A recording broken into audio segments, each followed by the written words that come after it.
কোরআন শরীফে এমন নোংরা কথা আছে যেগুলোকে প্রচার করতে তারা কখনো কখনো তাদের জিহ্বা আড়ষ্ট হয় না। নোংরা কথা বলতেও কেমন তাদের যে যন্ত্রণা হওয়ার কথাও তাদের নাই। এই কি শিক্ষা, কোন ধর্ম তৈরি করেছে কে জানে? নূতন ধর্ম তৈরি করলে তো তাই হবে। হ্যাঁ, কোরআন শরীফের একটা সূরা আছে মুমিনুল সূরা, 8 থেকে 6 এই সূরা সংখ্যা।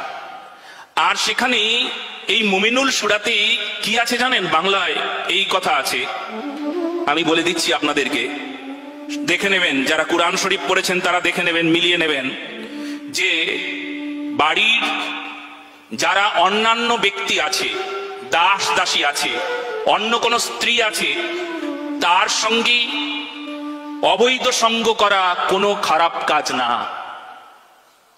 দাস দাসী যদি থাকে, নিজের স্ত্রী বাদ দিয়ে অন্য কারুর সঙ্গে সম্পর্ক করা, তার সঙ্গে দৈহিক মিলন করা, আরো মানে কি বলবো এমন শব্দ, অন্যাত বলে ওরা, অন্যাত করা, এরকম শব্দের ব্যবহার, তাতে কোনো দোষ নাই, তাতে কোনো পাপ নাই। হ্যাঁ, এই এত জঘন্য যে ধর্মের কথা, সেই ধর্মের মানুষগুলো যখন জানবে এটা এখানে লেখা আছে, এই জন্যই তো সনাতন ধর্মে সবাই ছুটে আমাদের কাছে চলে আসে, আর তাদের মুখে হরির নাম শোনা যায়, হরে কৃষ্ণ কৃষ্ণ কৃষ্ণ হরে হরে, হরে রাম রাম রাম হরে হরে।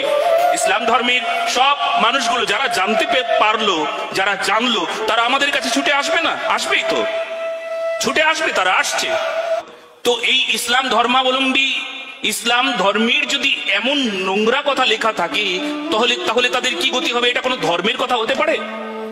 একটা মানবিকতাকে বাদ দিয়ে এমন নোংরামো, আহা, এটা কখনো মেনে নেওয়া যায় না, কখনো মেনে নেওয়া যায় না।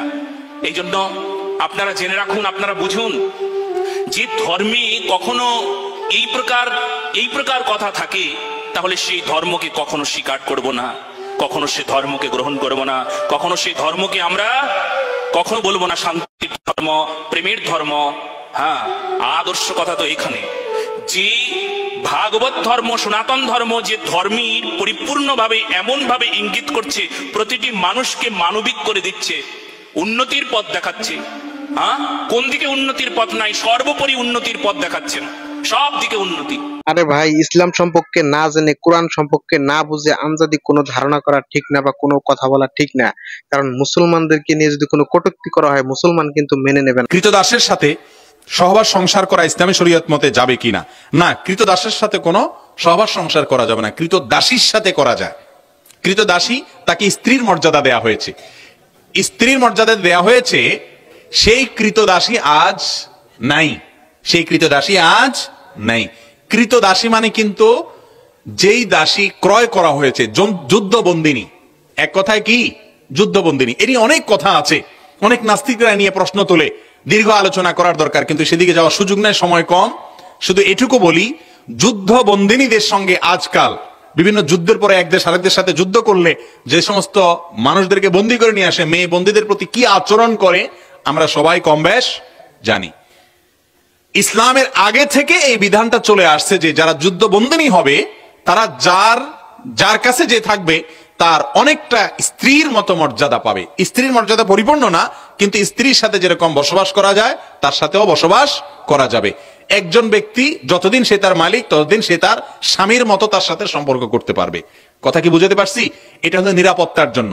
এখানে ডিটেইলস যদি বলতে চাই, একজন মেয়ে আরেক দেশের মেয়ে যুদ্ধে বন্দী হয়ে আসছে দেশে, কোন একজন সৈনিকের অধীনে আছে, এই লোক অথবা অন্য কোন লোক তাকে পাশবিক নির্যাতন করবে এবং কোনো না কোনো ভাবে সে নির্যাতনের শিকার হবে। এটাই হলো বাস্তবতা, ঠিক না ঠিক?